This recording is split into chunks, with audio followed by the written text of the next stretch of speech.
Welcome to Game Master Monday, the podcast where we play a different one-shot in a different system with a different cast every episode. This week we are playing In Search of Dr. Seuss, a Call of Cthulhu original one-shot by yours truly, and we are joined by the full cast of Roleplay Retcon. Welcome, friends. Hi. Hello. Hot out of the gate. I'm super stoked to have you all today. Why don't we introduce the audience to your wonderful character, starting with you, Alex. Hi, I'm Alex, he, him. I'm going to be playing Jimmeny McPhee, also he, him. And Ben? I am Ben, Benjamin Gray. You can call me Ben, he, him. And I am playing Scoop Scottsdale, also he, him. And Jensie. Hi, I'm Jensie, they, them, and I am playing Emilia Emsworth, also they, them. And Jenny, you're here too. I sure heckin' am. Hi, I'm Jenny. I'm the other half of Game Master Monday. Today I'll be playing a character named Maya Franklin, whose pronouns are she, her. I'm happy to have everyone here. In Search of Dr. Seuss. So I'm aping your shit a little bit here, Roleplay Retcon. If you guys don't know, Roleplay Retcon is a brilliant podcast where they take existing movies and reimagine them and their stories in a different system themselves.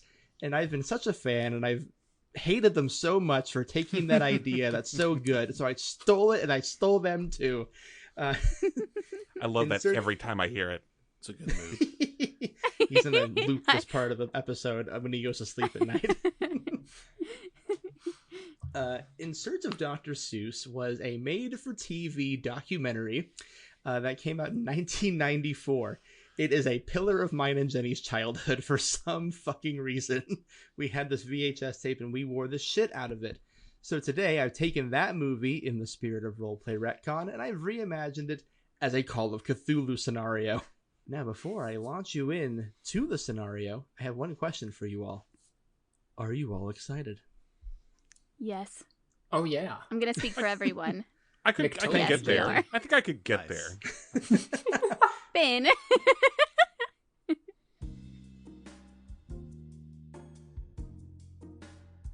So, you are all interns for the local Ferncrest newspaper. About 30 years ago, your editor-in-chief landed herself a landmark article about the children's author Dr. Seuss. I hear they even made a movie about it. And it rocketed her to fame. She went on to star in Sister Act. She sure did. Allegedly. Little movie called Hocus Fucking Pocus. Yeah, ever heard of it? No, what is that? And, she Whoopi became Goldberg? the editor-in-chief of your newspaper. You four are all interns for this newspaper and are on special assignment to the Seuss Mansion in La Jolla, California. And you are on assignment because you received an odd notice at the paper stating that long presumed dead children's author Dr. Seuss might actually still be alive. Now, of course, your editor-in-chief does not believe a lick of that because she went to Seuss Manor and didn't see anything like that. So she's sending her 4 most interns. We're the most interns. We sure are. The most interns she has to just go check it out, fully expecting this to be a load of hooey. So the 4 of you are currently standing outside a tall mansion. You know, like in the end of those places you'll go, kind of that level of tall here, and you're about to grab the knocker. I mean, I'm really just here for the check. You know, we're gonna go in, it's gonna be fine, we're gonna go in the front door, no dead guy, no weird shit. Quick, in, out, bing, bang, boom. There is a dead guy. I mean, it's been 30 years, so, it probably won't be that gross, right? That's not what I'm worried about. What are you worried about? Cards on the table. I've never read a single book of this guy's because I am deathly afraid of rhyming couplets. So, honestly, that is a strange thing to be afraid of. I don't argue. I'm not arguing with you about it. Yeah, no, it is. As a matter of fact, I would just love it if there was a dead body just right there in the middle of the floor. We could take a picture and just leave. That'd be great. What a great story. Dead person in this house. I don't know why we think there'll be a dead person in this house. We're actually, like, he's either alive or buried in a grave, right? Like, I've seen my fair shares of dead bodies. Jimmeny, you say stuff like that all the time. Do you know how off-putting it is? Yeah. pudding. I mean, you're the one who just said you would rather see a dead body than hear rhymes. I don't know. Yeah, I'll be honest, I like skimmed the memo, so I don't exactly know 100% what's going on. Well, there ain't nothing for it. I'm gonna knock on this here door. Well, that's All what right. we brought you, Jimmeny. You're the best damn Jimmeny. door knocker in the business. The Except best no damn door substitutes. knocker in all of La Jolla. Hey, Jimmeny, while you're clutching that door knocker, why don't you tell me a little bit about yourself? What do you look like? What's your whole deal? Jimmeny McPhee. He's an imposing man. He's not too intelligent. He comes from environs unknown in Savannah, Georgia. He always seems like he's on the run from something, but he's not telling. Haunting. Deeply haunting. I want to get to know the rest of the crew here, too. Ben, tell me about Scoops. I know he fears rhyming couplets. So listen, here's the thing. I have actually had this job in real life. I have been a newspaper intern. So, like, I did the thing you're not really supposed to do in RPGs. I just made a guy that was basically me. I'd name him Scoop Scottsdale, but, like, I don't know. He's blonde. He's, like, 250 pounds, because that's what I weighed when I was 23. And, yeah, he's very tall, and he's very large, but not imposing, as you might imagine. Clothes would never quite fit right. But if you had to guess my job, you'd guess newspaper reporter every time. I just look like one.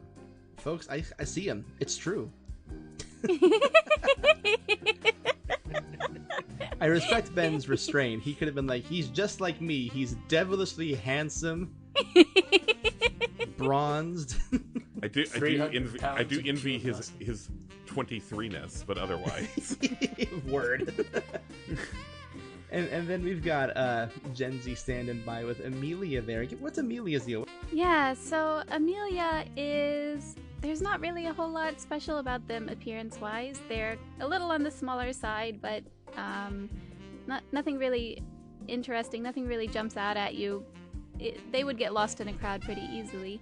But appearance-wise, they do have very large, piercing eyes. Jenny, tell me about Maya. Oh, Maya is a very mousy-looking woman, I suppose, if we had to give her any sort of descriptor. Hairs in 2 buns on either side of her head. Glasses that are bigger than they look. So, like, if you took her glasses off, she would have little beady eyes. Velma syndrome. Yeah, kind of Velma syndrome going on here. She has been described as short, as in if you tried to find anyone who is short to compare her to, she is shorter than them. And we don't know how she does that. Jenny created a character who's an optical illusion. Horrified those- of cats. Like one of those dragons. Yeah. You know, like those fake Jesus pictures where if you're like at any certain point in the room, it's like he's watching you. Ugh. Ugh. Now, Jimmeny, as you Yes. grab the knocker at the head of Seuss Manor, behave yourself. You grab the door knocker. It opens as soon as you knock on the door, and just a head pokes around the corner. This man has like a little bit of a curly mustache, like a diet Pablo Picasso situation going on. Clearly in butler's attire. It's a butler suit. You can see the little tuxedo situation poking out around his neck, but the rest of him is hiding behind the door, and he's wearing a hat with an open palmed hand on top of it. that just says 5 fingers on top, and he eyeballs you up and down and like makes little faces and goes, "Yes." Hi, we're interns from the Ferncrest Times, and we're here to do what are we doing? Write an article. We're gonna write an article about. Yes. All right, cards on the table. We've heard that maybe Dr. Seuss is like alive in the walls of his house. I know that's not true, but we just need to go in and then say he's not, and then we can just go back to our editor and say this is a non-story, and we can stop doing this.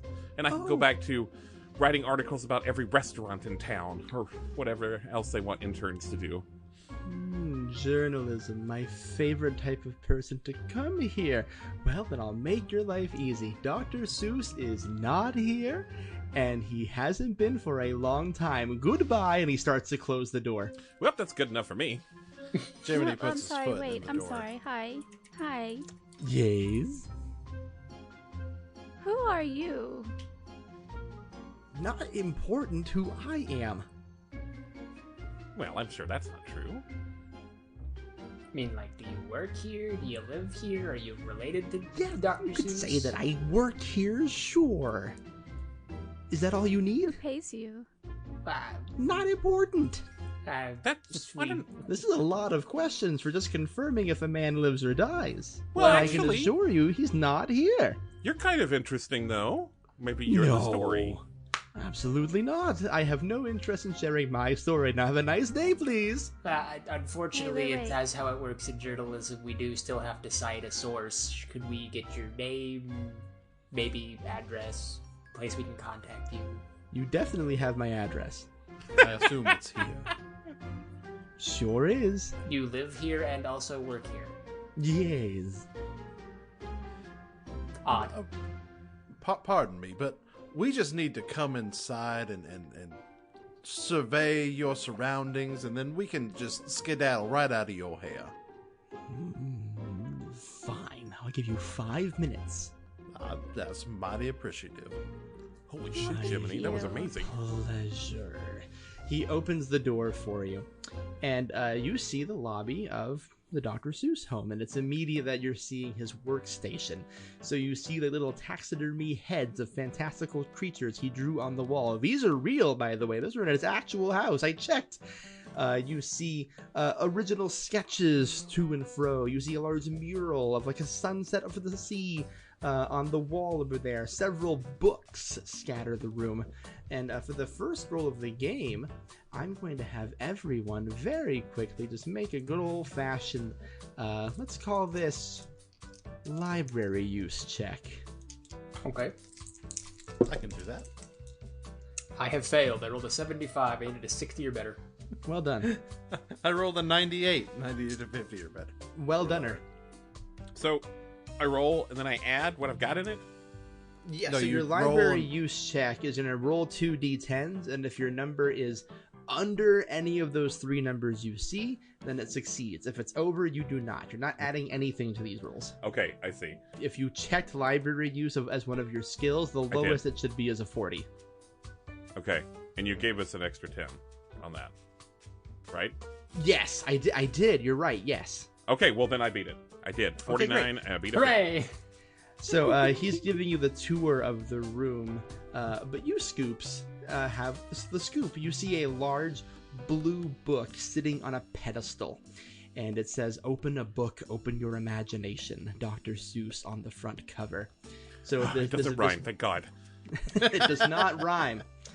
So the butler is throwing the rest of you around, and he's pointing at things. Says, "His drawings, his desk. Now, scat." Good, I like the drawings. Yeah, they're originals. These are all his original artworks. Now, if have we journalismed enough here today? Can you glean from the dustiness of this room that not only is Dr. Seuss not here, but I've not been doing my job? So I think we're good, right? You can just leave. Any of you... Hey, I didn't ask this, but are any of you good at photographing? Are any of you a photog? Am I? Great question. That's not a stat. It's not a stat. You could write it in if you wanted to, but you know. Does electronics count? Does computer use count? I'd count electronics if we're being real, sure. I've got electronics. Yeah, all right. See, since I'm Mary suing it, I was stupendously bad at photography, so they didn't let me do it. What do you need to scoop on there, Scoops? Just just get a couple of photog. Okay. Get a couple of pictures. I don't know why I meant to just call you a photog and not the actual act of The act of photographing things. Photogging. Get those photogs. Photo. Can you photogog this, please? Yeah, absolutely. Lead. Yeah, I got lead, nut graph. I got them all. I just start going ahead taking pictures of all the various things in the room. The butler steps in front of your camera and goes, No, we don't need to be doing that. It's fine. Nope, no photos in here. No. We've already, everything that could be photographed has been photographed. I do go look at the book, though. Don't touch that. Do not touch that book. Oh, yeah? I didn't distract him with the whole photograph thing? Oh, is that your objective? I will give you that. He is far enough away from you, standing in front of the camera, that you're able to saunter over to the book. He's just kind of like extending his hand, and it's like you can see like white gloves on them. And he's like, no, please, no, don't touch the book, come on! But he's like not walking towards you. Yeah, I just want to like. I guess I noticed. I guess this book popped, right? Popped at me. Absolutely.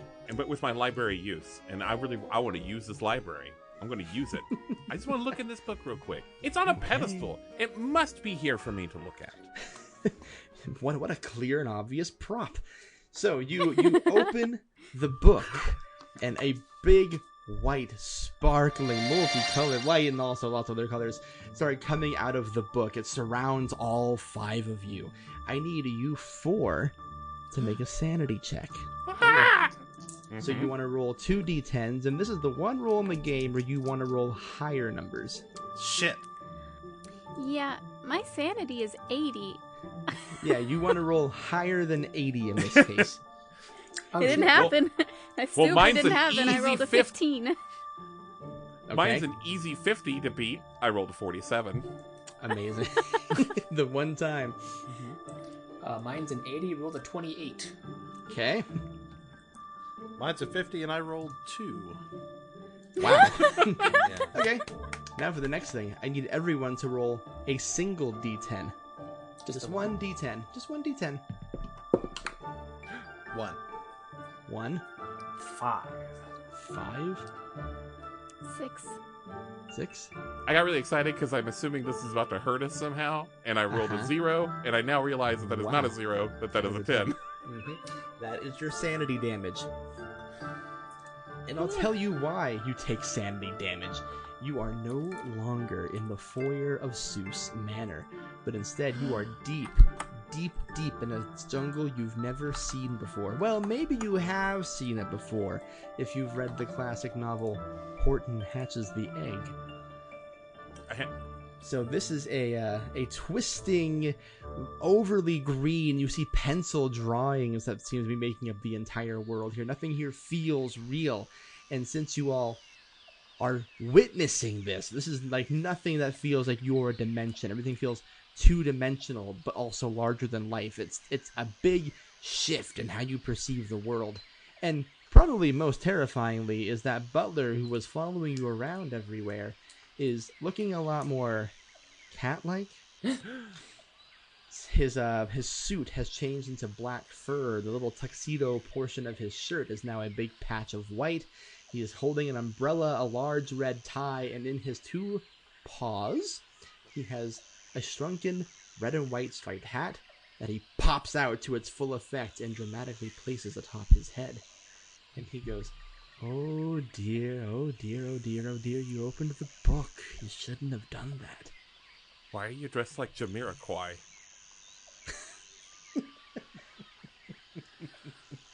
You may know me by a different name. Jamiroquai and I are cool, though. For the record, very nice guy. I don't care for him. A lot of rhyming couplets.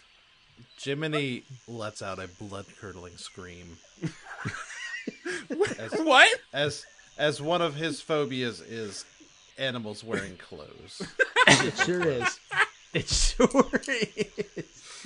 Now, Ooh. at the reveal of who you all through your pop culture zeitgeist know to be the Cat in the Hat, those who fear animals and clothes and cats can make one more quick sanity check. Okay. Now, is this going against our current sanity or our total sanity? Your current sanity. Okay. We want to go higher. Yes. Current is 75. Roll a 41. Okay. Current is 49, and I rolled a 56. Okay. There's something weirdly human about the Cat in the Hat. So in the moment, you can rationalize your fear being like, it's standing on two legs. It's standing on two legs. It's just a guy. It's just a guy. It's just a guy. Guy in a All cat cats costume. are just guys. As for you, Jenny, make one d6 roll for me. A D6. 5. 5 sanity damage. Everything's Still a upside cat. down and topsy-turvy here. Still a cat. So the Cat in the Hat struts around the four of you and goes, you want to know the truth about the good doctor, do ya? I take a notepad out. He whacks it out of your hand with his umbrella. I need that. I take another notepad out. How many of those do you have? I have like 5 or 6 with varying degrees of fullness of notes. I keep forgetting I have them. The cat just chuckles and goes, we like nonsense around here. I respect that. I respect that. And speaking of nonsense, he spins around dramatically until he disappears. And all of a sudden, instead of the Cat in the Hat, you see what he was standing in front of. A large elephant perched in a tree, not unlike a bird. How did we miss that? Sorry, I'm just recovering from seeing a cat. Well, No, that was not a cat. It was just a person. It was in a cat and it was wearing a hat, and I did not like that. No. Oh, that was a rhyme. don't do that. Sorry. I didn't like it. I'm jumpy now, though. I didn't like that. Right. So you see a large pink elephant perched perfectly in a tree, clutching a flower in his trunk. His back is to you. Excuse me, Mr. the Elephant, sir. What the heck is going on? You speak to Horton? I speak to Horton. Excuse me, are we interviewing the elephant? Wait, is there anybody else to interview? I mean, we're all interviewers. We need an interviewee. If we're gonna interview anybody, I suggest we interview the magical elephant. What happened to your voice, Jimmeny? I do not rightly know. The savannah. Was this came not- out of him. Was this not it the entire time? I don't to think it say. changed. Oh, okay, all right. As you all debate over whether Jimmy's accent changed or not, the elephant spins around. Horton the elephant, with hate in his eyes, turns his temper to you, you four foolish guys. From atop his throne nest, he holds his head high and he throws out his chest. He looks at you interns and speaks in a voice so dreadful to hear. If you value your life, you'll turn back in fear. I said what I said and I meant what I meant. An elephant's faithful 100%. And he begins to charge you. Out of the tree? Just take away his credit card. Now you can't charge Goddamn. anything, you stupid elephant. So you got two choices here. Very literally, fight or flight. Oh, flight, easy. Yeah, not gonna fight I'm an gonna elephant. flight. Jimmeny wouldn't want to shy away from a good fight. Elephant or so- no. So As we he- know, the Bulldogs have to put down the Crimson Tide. Stop. I understood that reference. All right, so you're all gonna make a dodge check for me. And essentially, what this means is I'm going to roll 2d10s to hit you, and you're gonna roll 2d10s to avoid me. You need to achieve a higher level of success than me, so you want to roll under whatever your I believe it's dexterity is. Yes, dexterity. Uh-oh.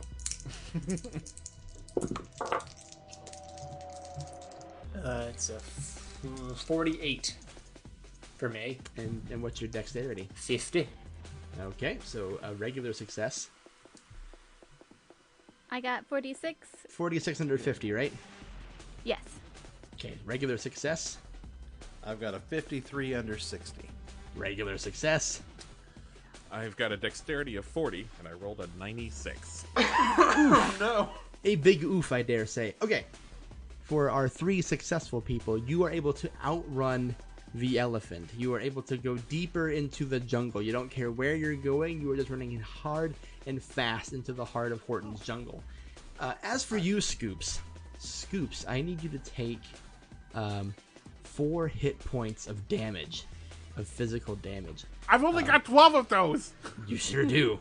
It's almost like humans are really easy to kill. So yeah, you for getting attacked by an elephant, that's not the worst thing in the world to happen to you.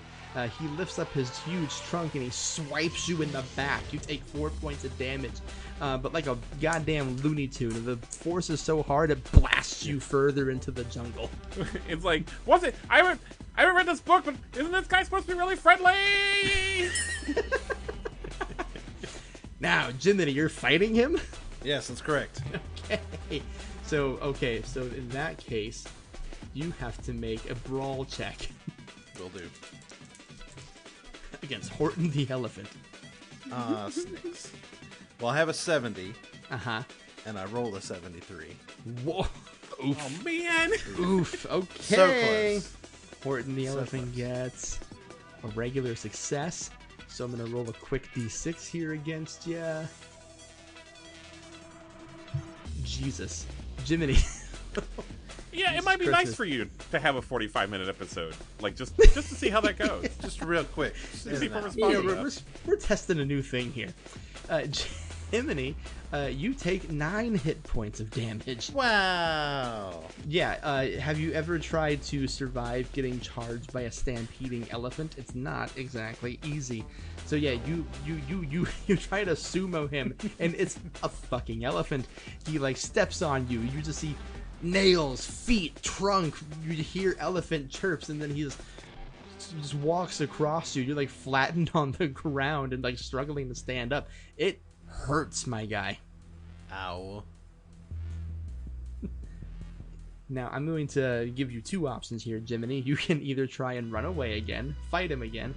I'll give you a free third option. You can call for help. Jimmeny doesn't call for help.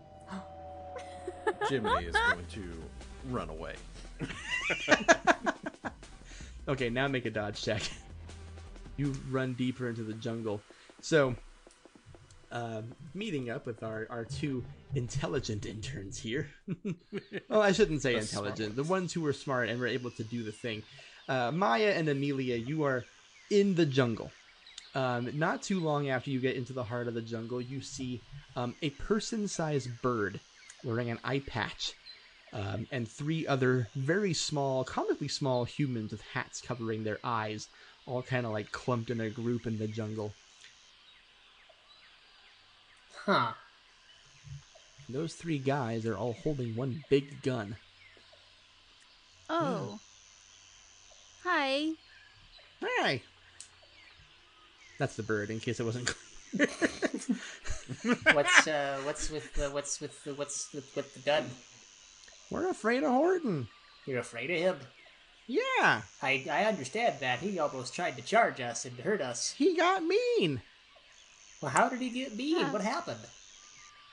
I just wanted him to watch my egg for a little while. I was wanting a vacation, and then he got mean about it. And now he's trying to hurt all the animals in the forest. It's really only us left. Everyone who tries to talk to that guy just gets beamed. And as she says beamed, Scoops, you come crashing into this scene from the sky. I land, and I get up, and I dust myself off, and I'm kind of groaning, and I take out another notepad, and I say, all right, what did I miss? A consummate professional. It's all I know how to do. the only thing I know. It's the only thing I'm good at. Just gonna do it. Well, Emilia, what did he miss? Yeah, it looks like Horton is mean. Okay. You're a bird. There's a gun. You gonna kill that elephant? Yeah, I'll try. Not to make myself part of the story, but that would be great if you did that.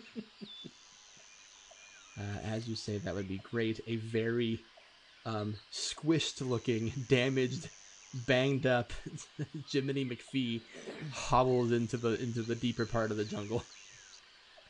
If you want my advice, do not attack the elephant. Oh. Well, I do have a gun, Jimmeny. Oh, I do like guns. Well, what if he's just going through some stuff and we have to talk to him Yeah, about it? he got me. Like, help him out? I can confirm that, yes. Yeah. I just want my egg back. Oh. Well, where is it? Under Horton. Not right Well- now. Charged out of the tree angrily at us. So Oh, he'll Yeah, he do did. that. He's probably back in it by now. Have you three little fellas ever... Listen, you seem really nice. We tried. Every animal in the forest tried. Everyone who went to talk to him, he's got that really bloodthirsty look in his eyes. He's been acting real strange for the past, 16 years. And we don't know what to do anymore. Something's gotten to his head. So we either need to kill him or avoid him altogether. And these three gentlemen seem to have an idea that might resolve the issue. Okay. I think you should do it. I would love to watch you do that. The three little guys with the comically large hats. They kind of like safari guys. They all have really bulbous noses. One has long bangs. One's got a big mustache. One's really clean shaven. None of their eyes are visible. They're all just kind of shivering around each other. And one finally speaks up and says, "Yeah, we were gonna just put him in the circus, but he ate one of us." And then we got really scared, and now we don't want to go near him, but we have the gun, so if anyone else wants to try, we'll give him the gun, but he ate my brother. my God. Oh my God. That is tragic. Has he been on that egg for 16 years? The same egg? Yeah, and he's gonna give it back. It should have hatched by now. Well, you put an elephant on an egg. I expect that egg is no more. Hey, he volunteered. I'm guiltless here. I did nothing wrong. No, what I'm saying is your egg is probably smashed into 1,000 little pieces. It's not. It's making chirping noises. It's hopping around. Oh.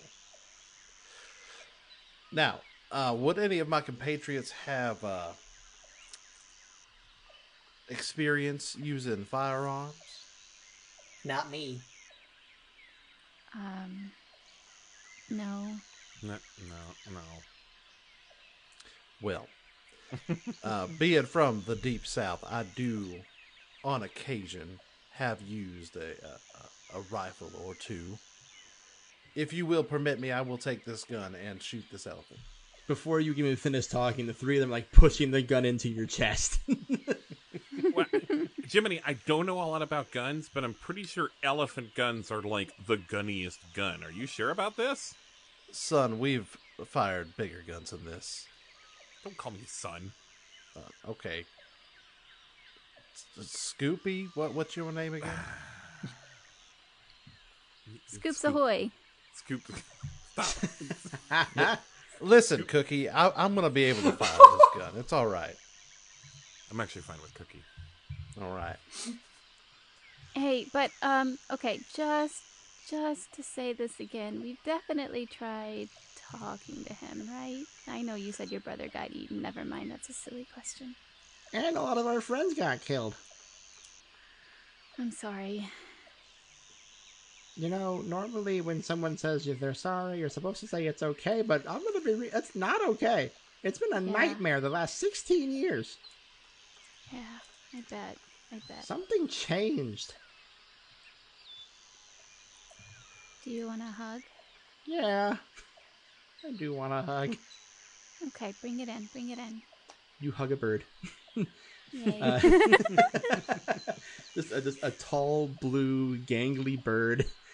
Just a bird who maybe a long time ago felt well rested, maybe took a vacation to Palm Springs, but now just carries the weight of the world on their shoulders. Yeah, I feel You that. feel tiny bird tears on your shoulder. There. Thanks. It's been real hard. This used to be like a really fanciful, low-key, stress-free environment, and then, well, I keep saying it, but something changed. Anyway, go Is it shoot just- the elephant. Oh. Nothing improves our environs like shooting an elephant. Let's go. Now, I'm going to tell you a little something about the elephant gun, Jimmeny. The elephant gun is comically large. It takes 3 people to carry it, 1 towards the trigger and 2 towards the barrel of it. I'm sure that's what it's called in guns. I don't know. Yeah. Yeah, barrel seems Sure. So, now, I will say, since you are the person with the rifleman skills, you will ultimately be the person who is shooting the gun. But it's going to require a triple check to pass this. So if there's 2 people in particular you want to have help you hold that gun, this will be your time to strategize while you walk up to Horton's nest. Well, Cookie, you're a large fella. I expect I'll get you to help shoulder the burden. Yeah, I can do that much. Do either the rest of you want to help hold this comically large firearm? You could just rock, paper, scissors it. I don't know. Okay, I, all right. I like that. Both of you roll the 2 d10s. And just for even more funsies, let's call it a persuade roll. Oh, persuade. Do I have that? Yes, I have do. I have a 40. You in both do. persuade. I rolled a 30. Okay, a regular success. 59. Wow. But So I you both- I have 60 in persuade. You sure do. It's a regular success for the both of you. I will say, since it's both a regular success, I'm gonna go by like largest gap between successes. So I will give it to Maya on that one. So you win rock paper scissors. So is it winner holds the gun or loser holds the gun? I'm gonna say loser holds the gun. Congratulations, you are now holding a gun. All right. Okay. Welcome to That blunderbussy. the full cast of Roleplay Retcon now holding a gun together. So And it's not even the weekend. now the 3 It of is, you, though.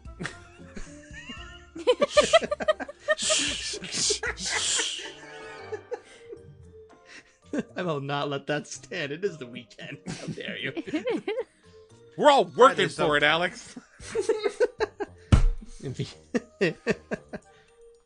The 3 of you tiptoe and creep up to the back of Horton the elephant, not unlike a trio of hunters.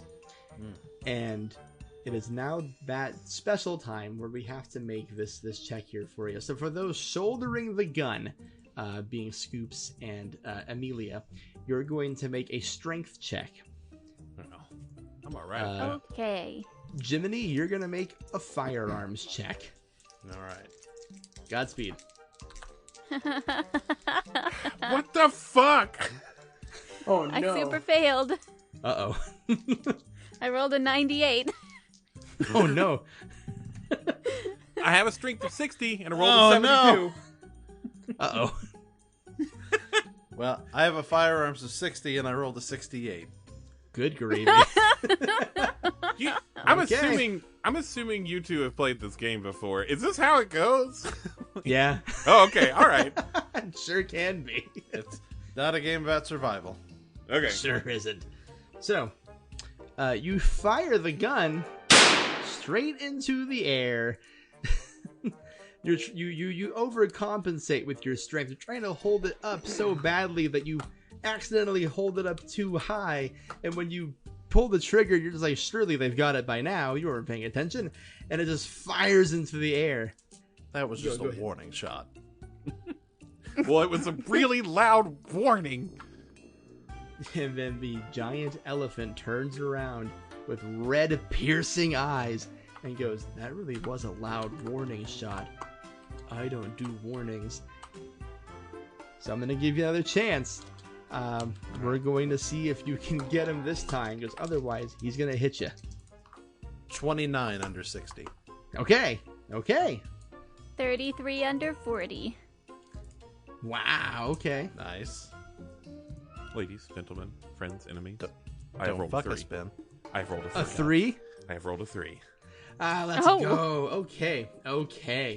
With perfect precision, you aim that gun right at his heart, like it says in the book. You pull the trigger, and the elephant stops running. He looks all of you right in your eyes, and he says, "I tried to be faithful." Then he flops over dead. I don't care for this, Grant. I'm sorry. Now, the next thing you see is a blue bird with like Roadrunner speed running up to the nest and like sitting on top of the egg and be like, "Whew, finally! That took forever." And now for a little something here for you. I noted earlier that Horton was holding a flower in his trunk. He still is holding that flower. What kind of flower is it? I would compare it to a dandelion, but it's not like the color you would normally expect from a dandelion. It's like Seussian in nature, like a pink Yeah. or a light blue or some shit. Exactly.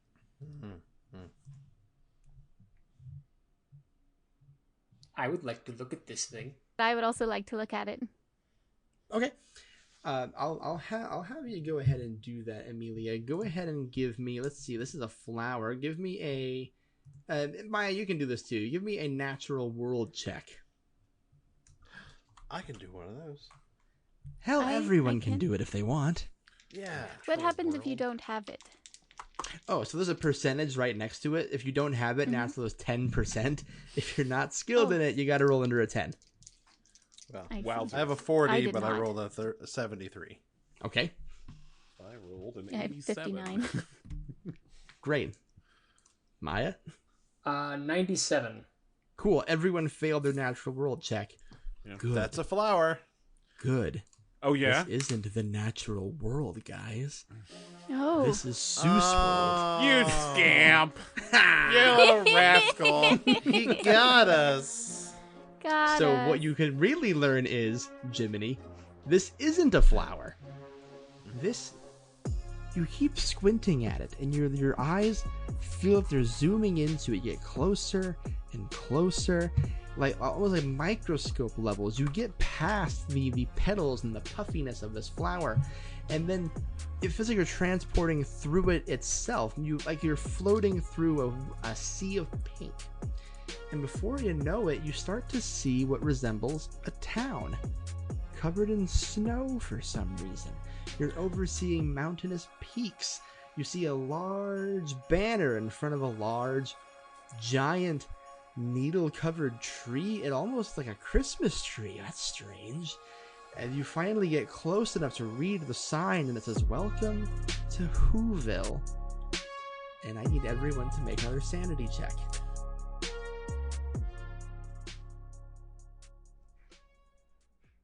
Hello, fans of the one true GMM. Looking at you, Rhett and Link. You cowards. Respond to my email and fight me.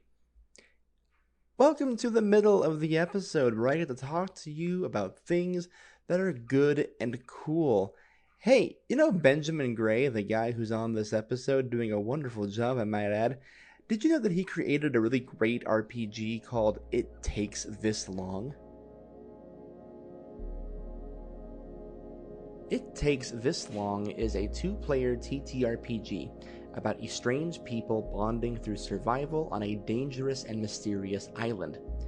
You play cup pong to struggle for survival. Along the way, you'll slowly tell your character's history together and discover crazy stuff like dinosaurs or curses or crashed spaceships.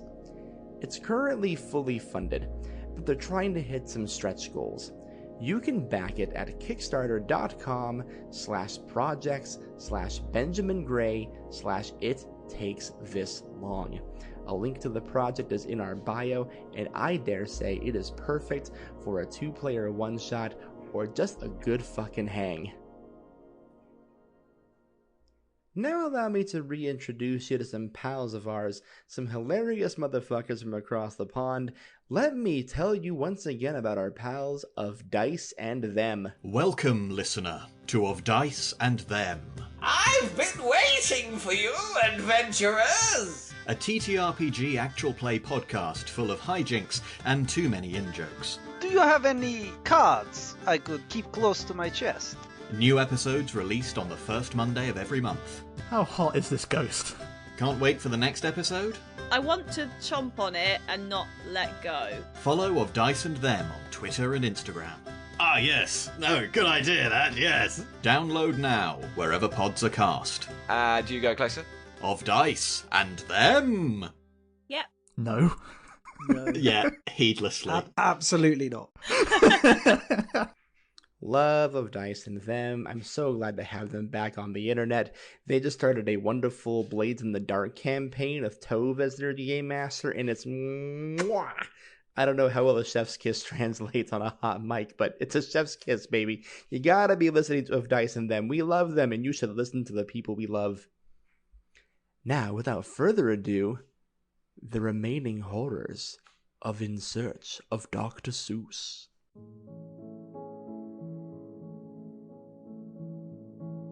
$13. 13. Woo! Not bad. Unwoo. 67. Oh, 67 we were over all your over. sanity, right? Yeah. Yep. And I rolled a 68, which is over it. So Okay. I did good. Oh, over this time. 77 over 74. Cool. The three of you Wow. aren't super clued into what's going on. Maybe the Grinch was part of your childhood. Maya, roll a d10. Okay. Good luck. 2. 2 sanity damage. Owies, my brain. It's melting out my ear. Yeah, you know full well where this is. This is a place that should not be. This is only a place that should exist within fiction. This isn't real. You were just fighting Horton the elephant, and now you're in Whoville, where there are Who's down and whatnot. You arrive at the gates of Whoville, and there seems to be like a little gathering of Who's down in Whoville, just smattering and talking to each other, and they all stop talking, and they look at you four. You are all significantly taller than Who's are. Famously tiny race, the dwarves and gnomes of Seuss world, if you will. You've all seen a Who, the little turned up little noses, the fanciful outfits. They look ready for Christmas in appearance, but not in facial expression. And one exceptionally well-dressed Who has like a nice big black coat with buttons and a sash across it that says Mayor, is the one walking up to the four of you, and he goes, "Who are you?" I'm Scoop Scottsdale, Ferncrest Times. What is a Ferncrest Times? It's a newspaper. What is a newspaper? Okay, come on, you know what a newspaper is. You're the mayor of I a do know town. what a newspaper is. We're not that far gone, but still, who... Wait, Ferncrest. That does sound familiar. I might remember something about Ferncrest. Really? Why? My memory has not been trustworthy as of late. I feel like I remember several different things that occurred at the same time, but they contradict one another. I remember a woman coming to town about 30 years ago, and then not too long after was when my memory problems started. Do you remember what she looked like? She wore a black dress, shoulder-length hair, sang a lot, and that's saying something. I'm a Who. We love to sing. Does this sound like our boss? It sure does. This sounds like our boss. Can you do Jimmy? Just gasping. Constantly. Your boss's name is Kathy, by the way. Yeah. Probably because I don't know if there's the correlation or causation there, but it's possible that it was our boss. Sure. Yeah. Then what was your boss? The person you talked to. Oh, I didn't speak to her. I just know she came. Oh. Well, who spoke with her? What did she do? So he like points to like a little cliff face on the outside of town. Say, there was a woman who lived over there. She had big red hair and like wore a green scarf thing. And you've never seen anything like her within Whoville before, but she was there and was telling her about the Grinch. The Grinch? Is that the green guy in the trash can? It sure is. Well, no, that's wait, the Grouch. wait, there is one memory I have of him in a trash can, but it's not in all of my memories. Sometimes he's in a garbage dispenser. Sometimes he has a scarf. Sometimes he's naked. Sometimes he's not. Played by Jim Carrey, perhaps. Who is that? Never mind. What do you mean played by? Never mind. The mayor like pulls out like a handkerchief and starts dotting his head. And he looks at the handkerchief and goes, "Why do I feel like I used to have someone who did this for me? But I don't remember having someone do this for me. I will tell you, the Who's down in Whoville are pissed off as hell." Oh. You honestly want us to think that the Grinch is quite well? He's not meant to be funny. He's not meant to be kind. He's a rotten old hag, and he ought to be fine. No! Ah! Make a quick sanity check for me there, Scoops. You actually didn't make me do it last time. I got away with it. I forgot. I fully forgot. I got so invested in the elephant thing. All you cat folks had to do it, but I didn't have to do it. All right, sanity check. Here we go. Yeah, here we go. I rolled a 1. Okay, roll 1d6. Oh, that's right. I couldn't get that 1 earlier, huh? So here's the funny thing about Call of Cthulhu. When you pass a sanity check, it means you successfully perceive what's happening in the world, which means you witness the horror. That's why you have to take damage for it. Ah, yes, we peeped the horror. We peeped that horror. We peeped it. I synced it. All right, so I rolled a 4. I'm down to 36 sanity. Yeah, it's from now on, great. Am I trying to beat my starting sanity or my current sanity when I roll a sanity check? Current sanity. Okay, well, so it gets a little easier at least. True. It will get easier the more you witness the horror. Just like jogging. Exactly. But you gotta do it every day. That's the hard part. Yay, more depressing shit. Okay. That's a BoJack Horseman reference. It sure is. It's my favorite show. So, the mayor just flushed out of his mind. It's like, okay, I will tell you what I remember. It's not a lot, and it's disjointed, so just bear with me. There are several other people in town who also have odd memories scattered to and fro, and I think it has to do with the Grinch. Yo. Yo. Sorry, listen. About 24-ish years ago, all of a sudden, all of our world stopped caring as much about the rhymes. The rhyming kind of became more of a thing we can allude to or as reference for fun every now and again, but now we just talk like normal people. This changed. That's good. That's called progress. Oh, we hate it, though. I wish things were simple again. Okay, so here's what I remember from the past 24 years when the problem started. So your boss, I presume, came down here 30 years ago. And about 6 years after that, things started changing in Whoville. And that maintained for about 18 years. And then 6 years ago, more changes happened in Whoville.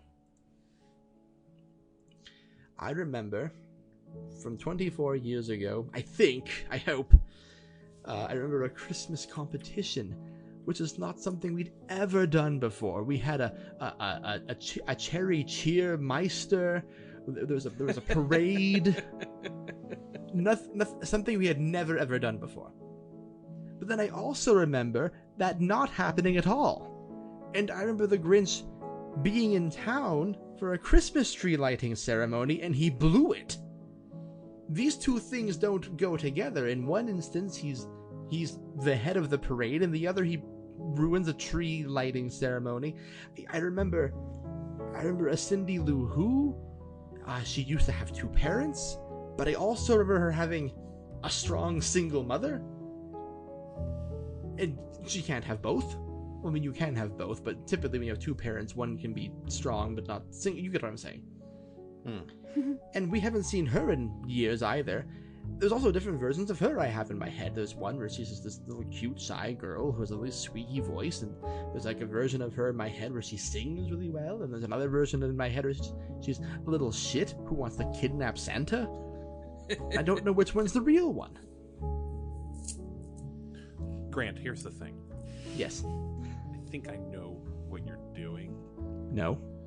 No, you don't. No, you don't. But here's the thing. It's so I don't know what's metagaming and what's not because this whole thing is meta. So. Your characters exist in the real world, so if something rings familiar, you are able to know about it. But I'll tell you what, if you really want to see if you're picking up what I'm putting down, I will let you make it. What's a good like memory roll in this game? Like I have an education. I'll take education. Now that ballparks it for me. You can go ahead and make that roll for me. I think it's like /knowledge even. So yeah. Your mom /knowledge. I rolled under. I have a 60. I rolled 27. Oh, a 60 with a 27. Well, now hold on. You might have just gotten yourself one of them really, really strong successes. Is that a thing? Yeah. What's your second number next to 60? Oh, it's 30. Yeah, if it's under 30, my friend, that's a hard success. Which means you succeed even better than you would have before.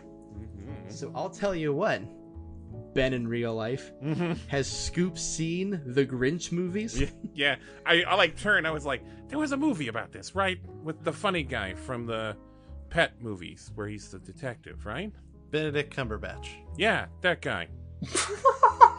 There's a movie of this, right? There's like a book and a movie, right? And they're like really different. It's a couple of movies. Oh, I remember the movie when I was a kid that was like a cartoon movie. Yeah, there's that one too. Where he was voiced by Frankenstein. I don't know what that means. Is that a real thing? Boris Karloff, yeah. It's Boris Karloff, yeah. Oh, whoa. Scoop does not know what that means. Surprise! Original Grinch is also Frankenstein. Woo! Yeah, and there's like a narrator in it that like really hates that guy. Yeah, he made a song. Made a whole song. He made a diss track. So the mayor is just standing there hearing all of this. I'll make a sanity check for him. So if this is some sort of world that's either based on Dr. Seuss's imagination or he had some kind of influence on it, they might have diverging memories of the same events because they actually do exist in two places. That hurts a little bit. That hurts a little bit. I'm going to write it down. That'll get it out of my head. That always helps. I'm going to write that down. The mayor, for what it's worth, took a full 10 sanity damage. He is sitting down with his legs outstretched in the snow. His arms are slack. He's like, what the hell is a movie? So yeah, Whoville. You have a despondent mayor. The town is full of people. And you also see, of course, since you know the movies, Scoops, you see the ever so famous pathway up Mount Crumpet. Now, I haven't seen the movie for fear of the You are aware of the movie. But I did read the Wikipedia page. Okay. Well, then from the Wikipedia page, you recognize Mount Crumpet. That's where the trash can guy lives. You mean the Grinch? Oscar the Grouch. Oh my God. Oscar the Grinch. Yes. But didn't he get super nice at the end? He should be nice, right? He's been weird. He's been acting different. Like, a lot. Different how? Yeah, like weirder than you? I would say he was very mean a long time ago. And then he got really, really odd.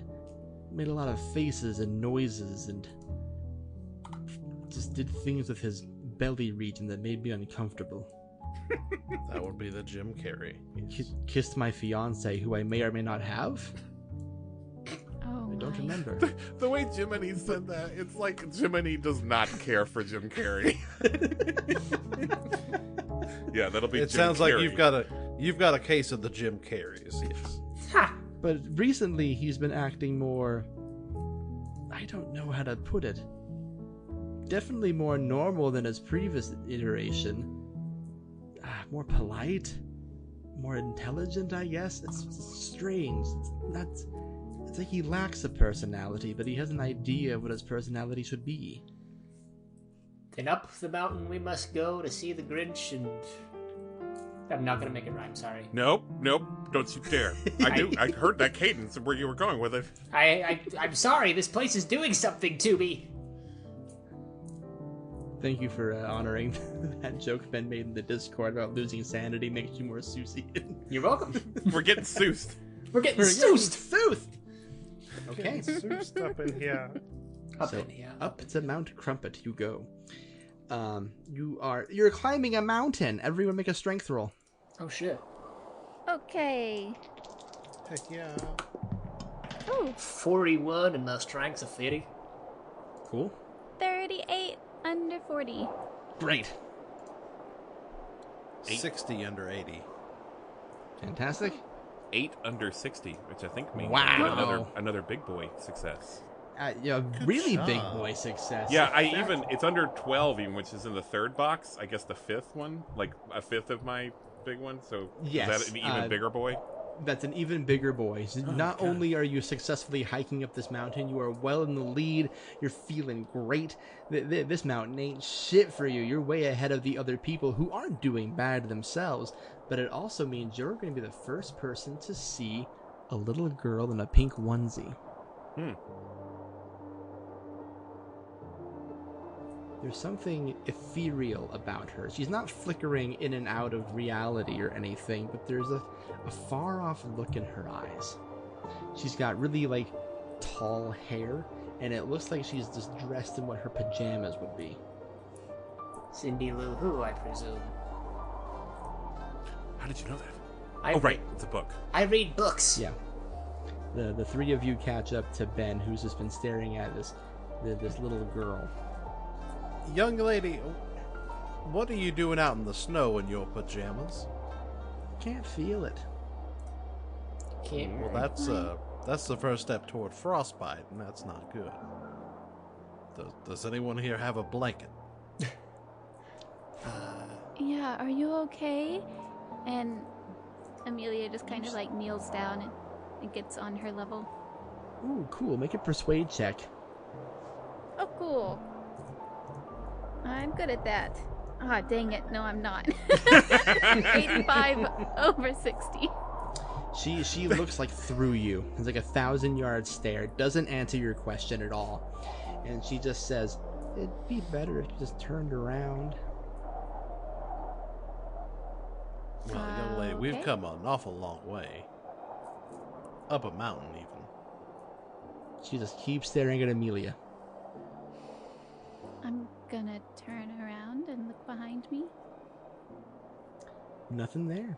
Just snow. Just the town of Whoville down to the summit. Not the summit, the base. Yeah, other way around. My bad. Fine. Right. I'm a big person. She's very small. I'm gonna try to just pick her up. Carry her. Cool. I don't think that would be hard for me. You would think. Can you just go ahead and make just a real quick Just real quick. Call it real quick. This is a real This is a power roll, not strength power. Oh no, wait, that's not one of my better ones. 82 from 50, so not great. Your hand phases through her. Gross. like you're reaching through the light of a projector. Oh, can I persuade you, Grant? Me personally? But yes, you personally. Roll 2d10. Yes, can I use my d10 to persuade you? No, so I feel like my person is really into the occult and ghosts and stuff. Can I use an occult roll to see if yeah, I like it. Yeah, that lines up with your character. Yeah, make an occult roll. I like that. Oh no. 64 over 50. Oof. Okay, I'll give you this. For a failed roll, doesn't seem spectral. Ah, that's good to know. Thank you. I won't tell you what exactly she is, but based on what you know about ghosts, it ain't that. I don't think she's a ghost. Sorry. The visage of Cindy Lou Who points back down the mountain and just says to you, "It's sometimes better to just accept change. It'd be better if you just forgot about me." It's depressing. Nope, sorry, cursed with knowledge. Sort of the reporter's burden. I'll never forget you. Okay, I guess that's your choice. It's not. It would be easier for you if you did, though. A lot of other people have. Easier isn't always better. It is this time. And then she disappears. She was a ghost. That one was genuine. Now, Emilia, I know ghosts, and when they disappear on you, that's a ghost. Do you know ghosts, Jimmeny? Do you? I've seen too many ghosts in my time. How many ghosts is too many? I would assume one. I don't know. No, this is super cool. I've never seen a ghost, and I want to. So, can you introduce us? I could go for a ghost. Maybe we should get out of Dr. Seuss land first. We shouldn't be talking about ghosts like maybe going to Denny's. Let's just get the heck out of here. Maybe the top of the summit will give us some answers. Yes, follow me. Yes. To the top. To the top. So you get to the summit of Mount Crumpet. And sure enough, whether you've seen the movies, read the books, or whatever, you've been alive on planet Earth after the release of the story to know what the top of the Grinch's mountain looks like. Yeah. There is an open cave. Yeah, the cave is open. The door isn't there this time. There's like a red light coming out of it. Little sparks of light. You have to assume a blowtorch. And yeah, that's what's there. Hello. Anybody at home? The blowtorch light goes off. And you hear, "What was that?" And you'll see like the crunching of snow, like just approaching you, until finally you see him, the Grinch. Weirdly three-dimensional, big red scarf. He looks cute, plushyable, marketable, and he looks you up and down, and he like is putting his arms like in like.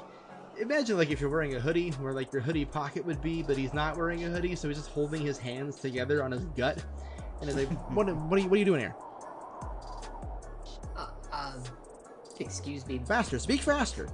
Mr. the Grinch, sir, we just want Yeah? to know what is going on with Whoville and why things are weird. Things are weird in Whoville because they care too much about Christmas. Well, Well, see, that's on the contrary. They seem not to care much for anything now. Not the way I've seen it. All they do down there with the noise and the banging and the ringing, and don't get me started on the noise. No, I'm gonna steal it. Christmas? Yeah, or whatever. Whatever's making them all jolly down there. They're not particularly jolly this holiday. It's March. Can you make a persuade roll, Maya? Yeah. If it's March, they should be celebrating Christmas. Always Christmas in Whoville. Always. It's a 55, or no, excuse me, a 35, I can read. And my persuade is a 40. Ah, a success. He's been kind of like, this isn't like the silly goofy version of the Grinch. He's pretty like in line with what you know about him, maybe with a modern twist. But the facade cracks a little bit on him there for a second. You can almost hear like a in your ear, and like a little hint of something more feral lying underneath this version of the Grinch kind of pokes out for a second.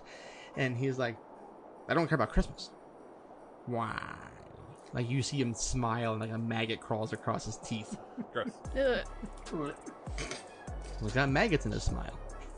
Termites. What did I say? Maggots. You said maggots. I meant termites. Maggots become termites. Yeah. Everything's relative in the circle of gross. A termite crawls across his teeth. Well, right now, it seems to be that they are concerned about the canon of the world. The Grinch kind of like, I'll just say it, uglily creeps up to you. Like he bends really close into your face. Like, what's wrong with the cannon? It just sounds like they can't really figure out which way is up. Well, who can? Up, down, it's all subjective. And like he shakes his head for a little bit and he goes, "Whoa, that's a them problem, I think. I'm more concerned about Christmas." Smart. I thought you said you didn't care about Christmas. I care about stealing it. Oh. It's kind of my whole thing. The Grinch who stole Christmas. I thought you didn't do that anymore. I don't know for sure, but I feel compelled. I have to. Gotta keep doing it to those who's over and over and over. It's a tradition in a lot of people's homes for me to come every year now. Yeah, people are starting to get decorations themed that way, yes. Mm-hmm. Some might say that I'm one of the most time-honored traditions of the holiday season. Maybe only behind the big one. You're part of Christmas. It's in you. Maybe. And maybe if you're trying to stop Christmas from coming and coming after my bit, maybe I ought to steal you. Not concerned about Christmas in the least, or stealing it. Thanks for asking, though. Just gotta make sure it keeps coming, and that I keep coming. And the lesson gets learned, and everyone feels good, and I just do it every year now. And that facade is starting to crack a little bit again, and you see like a little like Santa hat made of flesh starting to grow out of his head. And he's like, I'd recommend getting down this mountain as fast as possible, or I'll let something real wacky out. I dislike this. I think you've feel been alone uncomfortable. for a while. You should get a dog.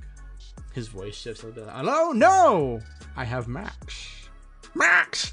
Like a realistic, like a human world dog. A human with dog. A human dog. Yo. It's like a real dog. 3D. Looks like it came from your world. Walks out of the cave. And, it looks really old. It's like a really old dog. Like it's just been kept alive for 24 years. And he just like kind of crawls out and plops his head in the snow. Like, that's Max, see? And if I ring this little bell, Max will get you. Get me? I want to, Yeah. It's a dog. It's a dog. I would like to pet the dog, Grant. Okay, you can pet the dog. I'm not going to stop you. Well, let's see how your dice feel about it is all. You can make... Oh, wife, what the heck? Make it a dexterity roll. Grant, I've got all these skills. You're not letting me use any of them. Well, All right. look, I'm looking at your skill list, and I see spot hidden, I see listen.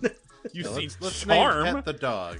You see charm, do you not? You want to make a charm? Make a charm roll. Why not? It'll give you a little bit of a Slightly boost. better than my dexterity. You can make a charm roll, because I like you. I rolled a 53, and I have a 50 in charm, so nope. It didn't even matter in the end. The Look at Grin- you. The Grinch rings the bell. And Max's eyes start to glow. He turns into a big, terrifying, demon-looking reindeer. I'm talking fire out of the nose, completely white eyes, huge black antlers, and riding atop of it, an eldritch rendition of the Grinch. 3 heads coming out of it. One animated, one really realistic, one 3D animated. Ooh. And he's like, I tried to warn you. I'm as much a part of the holiday as anything else now. What was that to do? Skedaddle. Yeah! I do believe it's time to run. I want to look around. Is there anything we can use to get down this mountain faster? You can do a spot hidden roll. I'm okay at that. Yes, I rolled a 6. Yeah, cool. Wow, a really great success. So, and my 5th is under 10. Yeah, So, you absolutely see exactly the thing you would need to get down this mountain, and it's the Grinch's sled. Hell yeah. Let's do it. Oh, I'm It's getting in the forward. sled. In the sled. Go, go, go. Anyone know how to drive a sled or anything? I can drive an automobile. Does that count? It does count. Make a drive auto roll for me. Thank God one of us put skills into useful things. Thank goodness. I got an 11 under 50. A hard success. Now let me just make a quick little roll for the Grinch. Okay. You book it. You book it down the fucking mountain. And as you book it, is there anything that anyone wants to... I'm gonna lead you here a little bit, but like scream or holler or do while you're on the sled? Help? Yell help? Wanna scream help? Sure, help, we're being chased by the Grinch. Sure, you scream help as loud as your lungs will let you. And then you hear something way behind the Grinch. An avalanche. Whoops. With that successful... You tricked us. I didn't have anything planned for this. It just came to me in the moment, and I was like, I need to make sure they lose this guy, because the drive auto roll went really well. I was like, all right, let's do this. Okay. Oh, that was to our benefit then. Okay, well, I changed. 100%. I apologize. Yeah, you get to the bottom of the mountain, you get back into Whoville, and just as the Grinch starts to close in on you, he is swallowed by a blanket of snow. Shit. Grinch the Grinch. Take that. So you're there, you're catching your breath, and then who should appear but the Cat in the Hat? Hey, that guy. He walks up to the snow, he gives it a little kick. Maya, make a sanity check. Yep. I roll a 1. Roll a d10. Yep. Yeah, make a afraid of animals and clothes roll again there, Jimmeny. 9. Take 9 sanity damage. 31 under 49. Roll a d10. You are coming back around on this person, 5. maybe being a cat. Take 5 sanity damage. So the Cat in the Hat kicks the snow where the Grinch would be. And he looks all of you up and down and he goes, okay, I see. You don't want to have fun. I get it. It's not for everyone. I'll give you an out. And he snaps his cat finger. And a door magically appears next to him. This will get you out of the mansion. No harm, no foul. You go back to your world, you tell them Seuss died. That's it. If you want to leave now, you have my permit.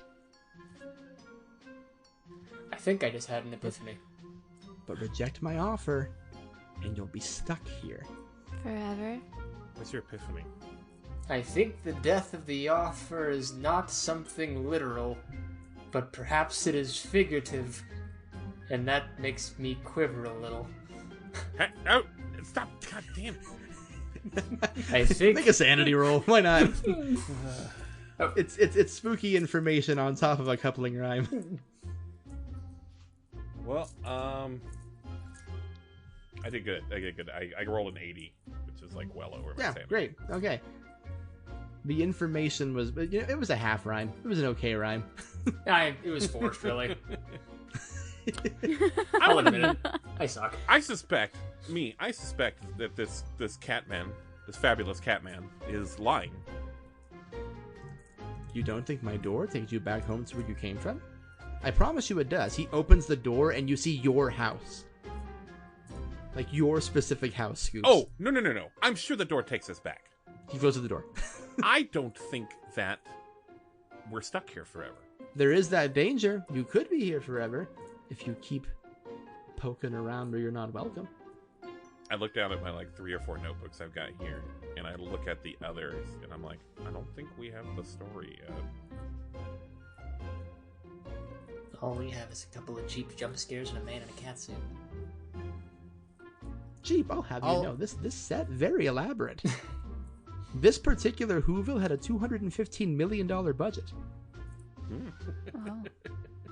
But I mean, I got 800 words here, easy.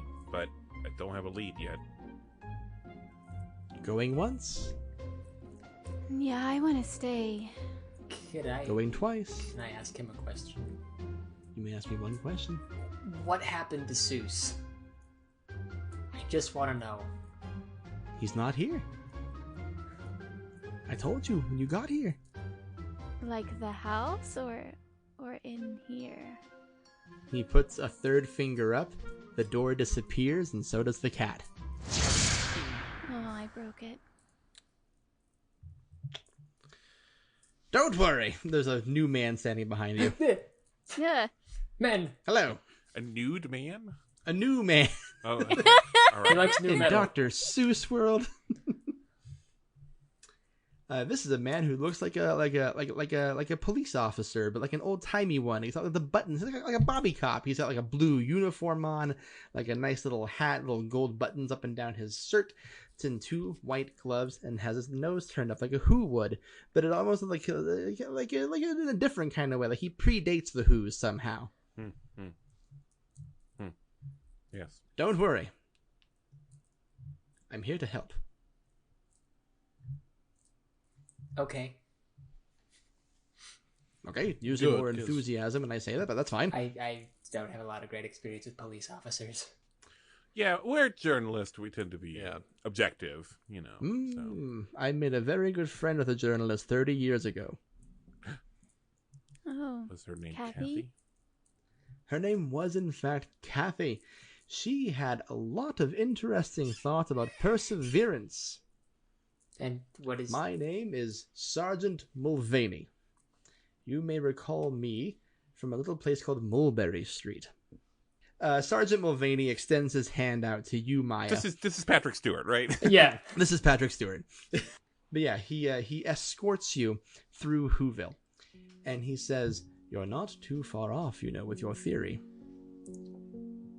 That the death of the author is more figurative than it is literal, as in Seuss has been commercialized to the point where it's no longer relevant and there's no imagination in the world anymore.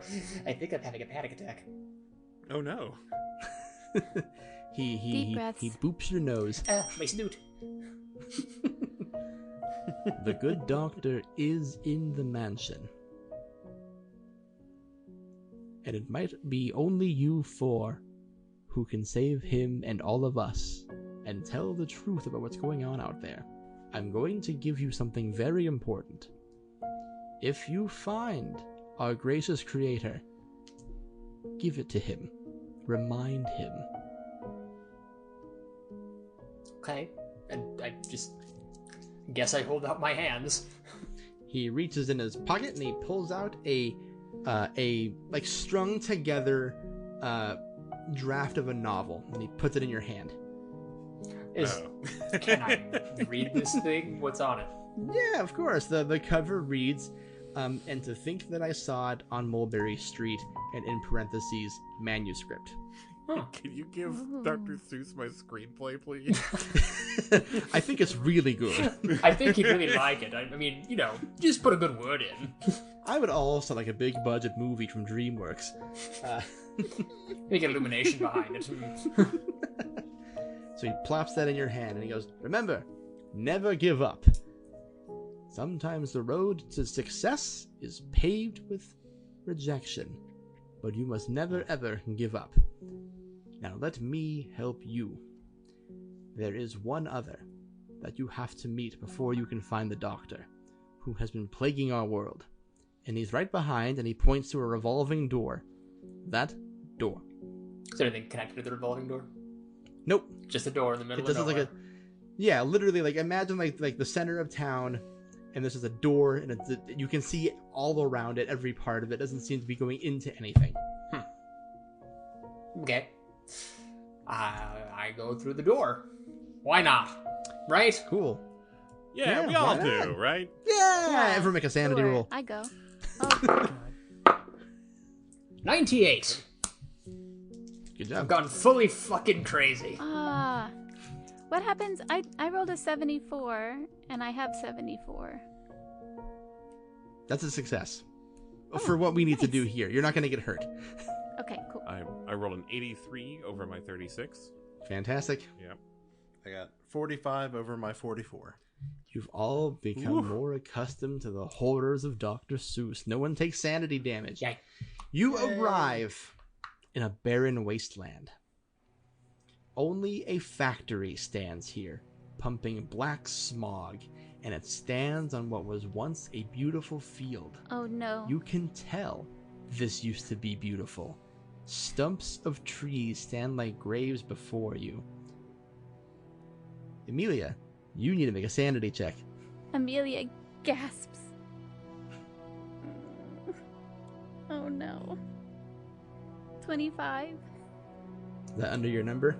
Yeah. Yeah, roll a d6 for me. Oh, 1. Only 1 sanity damage, just enough to trigger your childhood trauma. Emilia starts quietly sobbing. Oh no. Emilia, what's wrong? It's just so sad. I can't handle it. Oh, that's okay. I'm trying to like comfort you, but I'm like very uncomfortable with intimacy. So I'm just like patting your shoulder. There. Thank you. Thank you. Make a charm roll, Ben. Yeah, I'm actually not bad at. Well, no, I am. That should be the slogan for this. That should be the slogan for this game. Is I'm not bad at that. Yes, I am. I'm. But I did good. I rolled a 20. Okay, yep. I rolled a 20, and it's under my charm, and it's actually under half charm even. So that's a hard success. Yeah, hard success. So, Emilia, I'll let you interpret that as you will, since you're the one being comforted. But it was a hard success. So it was a really good hug. Oh, nice. I feel a little better. Thank you. Are you sure you don't feel a lot better? Well, it's childhood trauma. One hug can't fix childhood trauma, but I'm a little better. But it was a hard success. I don't know if you're hearing that. Maybe for a regular success. I think with a hard success, cool, I can tell you. I think with a hard success, I can tell you how you feel.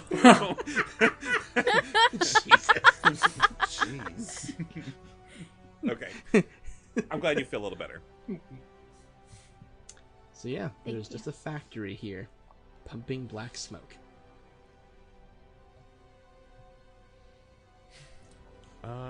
Hey, people who have actually read these books, what is this? It looks like we might be in the realm of the Lorax, where the truffula trees grew. There's a big sign in this area that says "Welcome to Thneedville." Hey, Maya. Yeah. I felt you avoid the rhyme, and I just want to tell you that I appreciate that. I am trying my best. It is happening much quicker, against my behest. That's not oof. I don't think that one hurts me because I don't think that's what that word means. It sure isn't. It's not. No. All right, we're breaking a house rule here. Forced rhymes. Yeah, forced rhymes don't trigger his fear. Yeah. It's exposure therapy. I'm shitty at rhymes. Good. I like that. All right, welcome to Thneedville. There's a big factory. What do? Is there any way to enter it that we can see? Yeah, it's a front door. It's a factory. Big front door. Big front door. Emilia goes up and bangs on the door. Hell yeah, Emilia! Bang on the door. I'm not even gonna make you make a roll for it because we've got a backstory thing going here.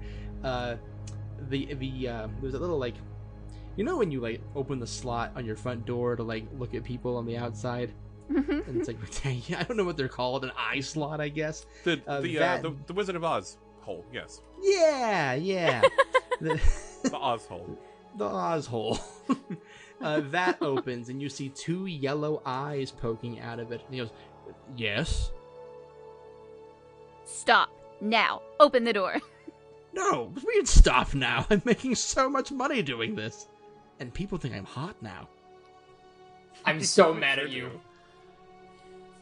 Well, just the one website. I'm mad at you more, actually. No, actually, I thought he was hot too. See? He's like, no, I'm not going to stop my magnificent factory. This thing is self-sustainable now. It's just operating on its own at this point. It just prints money. And it has been for 12 years. It's not okay. It's not okay. It doesn't have to be okay. I won. The Lorax is gone, the trees are gone, and I can grow trees in the factory, chop them right back down, and make more Thneeds. And every year, more and more people find Thneeds. Did I mention they think I'm hot too? That wasn't a thing before. I wish I got this joke. I'll explain everything to you later in gross detail, and I hate it. When you're older. The animated movie version of the Onceler was one of the Tumblr sexy men. Yeah. Oh. I actually didn't know this. I was just going along with Ben, who it. hasn't read the book, knew that the Onceler was sexy on a niche website. Yeah. No, he's seen that. Yeah. Well, Scoop also knows that. He was like, "Oh yeah, no, you're the Tumblr sexy man. I've seen you." Yeah, that's me. He opens the door, and you do indeed see. Listen, a richer version. I'm not gonna sit here and tell you the exact fucking person walks out, but it is the Onceler. He's like, this has been an amazing decade of my life. They gave me a body, a good one. They gave me lots of money. I got to... It's amazing that you can do something so preachy while doing nothing that requires you to do any of that stuff in the movie. And you can still just reap the rewards. I was the villain, and I get to be the not villain anymore. And no one's taking that from me. So if you really want to save this area, you'll have to take it from my dead hands. I'm gonna punch him in the face. Yeah, let's go. Make a brawl check. We have to kill the Onceler. So this is just going to be a regular old fighting check. You gotta roll under a 25. I did. I rolled a 6. Fantastic. That's incredible. Let me just do a quick thing here. That's a hard success, too. Damn. Unbelievable, almost. Okay, well then let's do this. Roll a d6 and just count it as a full d6. I rolled a 4. Cool. You sock the Onceler in the face, and he grabs his nose. And when he removes his hands, you see parts of his face have just gone and back into the shroud of black. For those who have seen or read the original Lorax, he's just a guy with arms coming out of a house usually. So you don't really know what he looks like except for that. And there's parts of his face missing now, and he goes, "Oh hell no! Did you do that?" I'm gonna tell you. Part of the thing that's missing are his eyes, so he can't see whatever you do next. Get him! we're gonna pull a Dan Aykroyd. We're gonna get him. We're gonna get him. Get him. Let's get him. Jump the Onceler. Kick his ass. Group brawl. Let's do it. This is definitely not how this works because there's normally turns and initiatives, but fuck it, we're doing an all-out attack Persona style. Yeah. We knocked them all Everyone down. roll their brawl all at the same time. Hell yeah. All right. 26, and my brawl is a 40. Wow. Oh, I 34. rolled 66 under 70. Oh, I did not. No, I did not get it that time. That's okay. Yeah, I didn't either. I got a 65. Wow. Jimmeny and Maya, you can both roll. Was it a regular success or a hard success for you too? Regular. Okay, then do a d6, cut it in half. It's a 3. 1. 4 more points of damage to the Onceler. So you just I'm gonna say 4 punches get landed on this guy, one each, and you see just portions of him disappear as you make contact, and so he's just a guy with a floating hat, a little piece of a cheek still there. His torso's got holes in it. He's standing on one leg, and he's like, "Unless someone like you cares a whole awful lot. It's such bad advice, a full to bursting crock. Normals like you cannot save the earth. It takes people like me who have all the worth. The problem with that," said the hot man with a yelp, "it is more fun to harm than it ever is to help. So plant all your trees, you optimist dopeses, but until you stop business, your mission is hopeless." And he tries to swing at Maya. That was 5 of them, though. Well, if Twitter... Rhymes? Oh, you want to take one roll for every rhyme? I was going to give you the full paragraph, bucko. Make a sanity roll. Just make one sanity roll. I'm not cruel. Yeah. I did good, though. I got an 80. Good job. You're getting used to the rhyming. Proud of you. Well, Maya, Maya, make a dodge roll. Yeah, I like doing those. So it's a 56, and my dex is 50, but half that is 25, so I think that's a fail. Yeah, that's a fail. So, he is going to hit you for just 2 points of damage. 2 hit points. Oh. But when he hits you, Maya, he's going to punch you in the shoulder. And then you notice that there's a black shroud where your shoulder should be. No. You're being once-ler-fied. This is original once-ler-fied. This is the hiding in the building once-ler, the dealing with the consequences of his actions once-ler. Good. Well, let's keep it that way. So he's still standing there and swaying. What do you all do? Well, normally I would applaud your devotion to capitalism and your ability to harness the environment and monetarily gain from that, but when you're hurting my friends, I need I'm from Savannah, Georgia. Obviously I think this way, but one of the cooler cities in Georgia. When you harm my friends, I must then harm you, so I'm gonna punch him again. Cool. Yeah, make a brawl check. And that is a 60 under 70. Let's go. Okay, and Man, I cannot roll dodge for shit with this guy. Yeah, go ahead and roll your D3. That'll be 3 damage. Yeah, you get him really good. Yeah, you knock him over. He's slowly turning back into just the arms he's supposed to be. And he, holds his arms up like this. Like he's trying to... Like this, he said in an audio format. Fuck me. He holds his arms up... He holds his arms up like he doesn't want to get punched. And he's like, have mercy. Surely you can understand what I'm trying to do here. It's good to make money. It's fun to make money. You don't want to kill me. I am going to take advantage of the chaos, and I want to run past him. Cool. And shout, Dr. Seuss! Dr. Seuss, I need to talk to you! Cool. I like that a lot.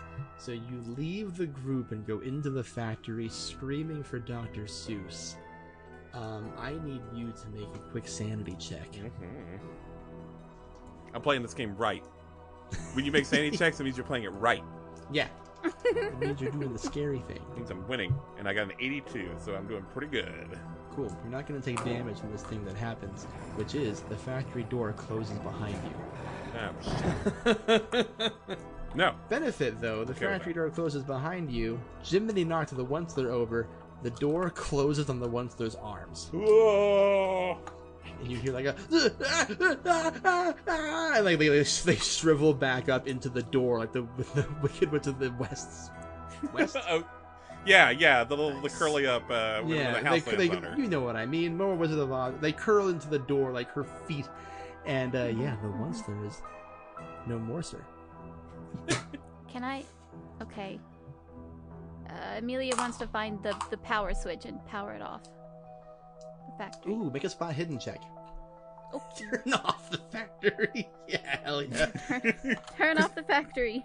That's how it would work in a kid's imagination. There's this big switch that turns all the bad off. Yeah, you gotta think right? 6 under 60. Oh my god, yeah, okay, so listen, did I plan for there to be an off switch in the factory? No, but you rolled a 6? That's like the hardest success. Yeah, there's a big glowing red button that says fixed world. Nice. I'm gonna hit it. Boy, you can really tell we're coming up on that 2-hour mark. I didn't say you saved everything yet, but you do restore Needville. The factory starts to dissolve. You hear the ambient cries of the once-ler. You see an orange man giving himself a wedgie descending from heaven, and just hiding in a tree. And he makes eye contact with you specifically, Emilia, and goes, "Thank you." And he crawls back into a truck of the tree. There's bears in their barbaloot suits dancing around the area now. And as the factory dissolves, you just see Scoop standing in the middle of nothing, crying, "Dr. Seuss." Dr. Seuss! I'm from the Ferncrest Times! The Lorax walks up to the four of you. Scoops, you now realize you are no longer in the factory. You are now in a lush field. Your friends are all there. The factory is gone. And the Lorax kind of gives you like a deep bow. And he says, I know where Dr. Seuss is. Oh. Wait. Scoop Scottsdale, Ferncrest Times. The Lorax. Here. What do you do? What do you do, Lorax? I speak for the trees. Emilia just like kneels down and reaches out their hand.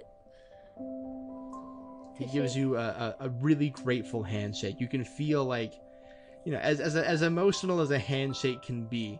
This just comes through like a lot of gratitude, a lot of appreciation. This is a man who had a movie made about him 12 years ago where he did not become the star of the movie. You feel me? So he's just like shaking your hand like, I can't believe the nightmare for me is over right now. And he goes, the way to get to the doctor is through McGilligan's pool. So he's like, if you are serious about this, I can take you to the pool, and then the rest is up to you. Yeah. Yeah, sounds good. Okay, let's get a move on. McGillicuddy Pool. McGilligan's. McGilligan's pool. McGilligan's pool. McGilligorilla Pool. The whole way there, just trying to get the name of the pool right, just saying it over and over to each Starts other. with an M. I got that much. That's good. Yeah. I wrote it down. I wrote it down. Machiavelli's pool. He leads you to McGilligan's pool. It's a shallow-looking pond, but anything could be in there. Just imagine it, really. And he gestures to it. And he goes, if you dive down through here, it's where he's being hidden. It's going to be hard. I tried. I had to leave. So, I mean it. Good luck. What's in there? Oh, all Stuff? manners of fish? No. Fish stuff. How many? Big fish, small fish, one fish, two fish. Some are red, some are blue. Scoop is okay with You this could one be an because old you're boot. rhyming fish with fish. That doesn't count. It's fine. Yeah. It's not really a rhyme. It's more of a teaching kids how to read thing.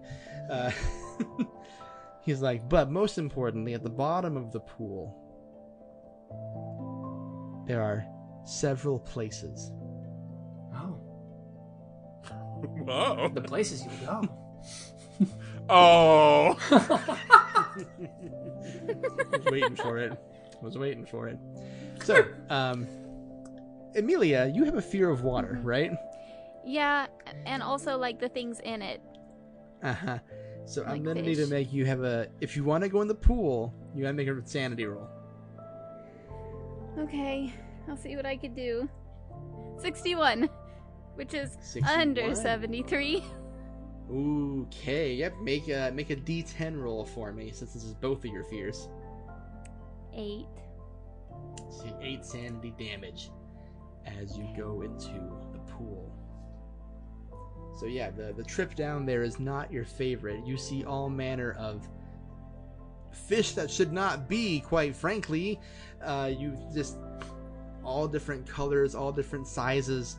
In the actual book, he mentions like sea monsters, things that have been discovered before. So you see all of them. They're leaving you alone. It's like the Lorax spoke on your behalf. Oh, that's so nice. And all three of you see this. And you dive deeper and deeper and deeper through McGilligan's pool until you wind up at a launch pad where you see several hundreds of manned balloon crafts taking off into a pure white sky. This is the most serene location you've been to so far. Everything almost feels normal from what you're accustomed to. You don't even have to make a sanity roll to witness this. Unless you are Maya and Jimmeny, because as all those balloons take off, you see one more just sitting there. And standing in front of it is the Cat in the Hat. Son of a Give me a drink. I rolled me a 66. 82 over 44. And my insanity's a 59, so I am used to this bullshit. Nice. The Cat in the Hat stands in front of you. He is holding his umbrella like a cane on the ground in between him, like he's going to do a Fred Astaire number. And he says, "My trusted friends, are you sure you want the truth? Do you really wish to see what has become of old Dr. Seuss?" Yes. Scoobs, make a sanity roll. I didn't hear a rhyme. I missed it. Truth and Seuss. It was the Dr. Seuss. Oh, come on. Come on. It was a Truth good and rhyme. Seuss.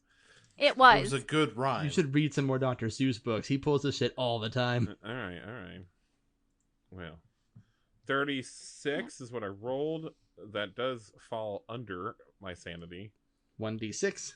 Yeah. Actually, it matches my current. No, it matches my current. Then you're good. I'm wrong. Yeah. You're good. Phew. You passed. Just because barely. it was because it's a half rhyme. Yeah. it's an internal rhyme. Slant rhyme. Yeah, slant rhyme. So yeah, he asked you the question, do you surely wish to see what has become of old Dr. Seuss? Yeah, that's why we're here. This is fine, and this is well. I will take you to his cell. To his what? But don't say I didn't warn you if you don't like what you see. And don't you dare try to put the blame on little old me. But since you insist, please hop in this sack. And remember what I told you. There's no turning back. He disappears. All right. Well, this won't be the first time I put myself in a sack. I don't want to know about any of the other times. I'd like to hear one. Later. I'm not telling. Oh, so mysterious. Into the sack. Into the sack. Into the sack. Oh, the places you'll go. You are floating above a wealth of different worlds. You see a lot of the old Dr. Seuss books you may or may not have read growing up. You see different stories, different characters. Some you've met, some you haven't. You see wide lands of different colors. You see a hospital. What the hell is that about? Dr. Seuss did a hospital book? You see lush fields. You see terrifying areas. You see a destroyed building. You see a stack of turtles. You see all manner of things, and you can see the full extent of what may have been happening to Seuss World. Some areas bigger, more lavish, more adorned than others. Some places flat out destroyed, some places completely changed, some whitewashed, until your balloon finally lands outside of one small door, a metal door. And on the front of the door it says film room.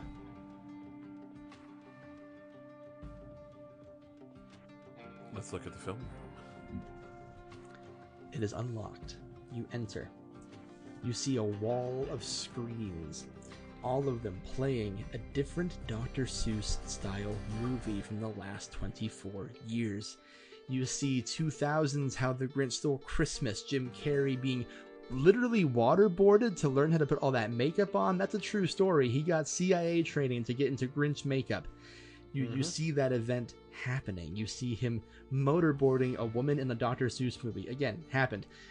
You see 2008's Horton Hears a Who. You see that weird anime scene where Horton's learning like ninja moves in karate and fights people. You hear the voice of Justin Timberlake singing a song as a Who. You see 2012's The Lorax, and yes, it is that scene, the one you've seen on Tumblr all the time, the one who gets a guitar.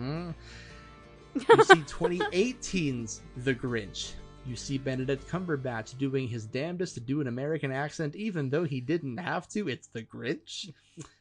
And most egregiously, 2003's The Cat in the Hat, starring Mike Myers.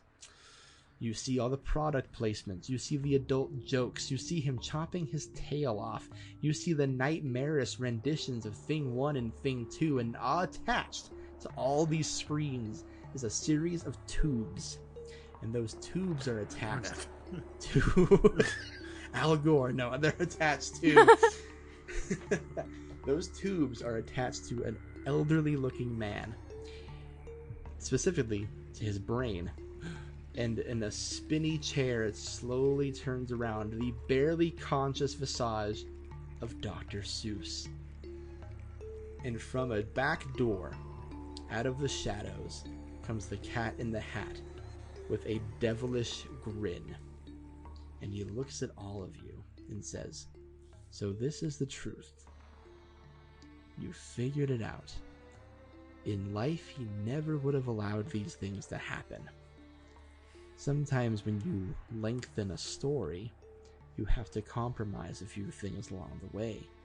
And he pointed to the screen. "But all of these are making more money than Dr. Seuss ever saw in his lifetime. And I intend to keep it that way." If you look in the wall of screens, you might notice one lone script sitting on it, labeled 2025, and it simply reads, "The Cat in the Hat." Oh no. You may also notice a big red delayed stamp on top of it. I would like to pull out the script of I think that I saw it on Mulberry Street. And oh, do you? I would love to, because I got that thing. The cat pounces. And you listen, I'm gonna make a real fucking online reference here, and I apologize wholeheartedly for it.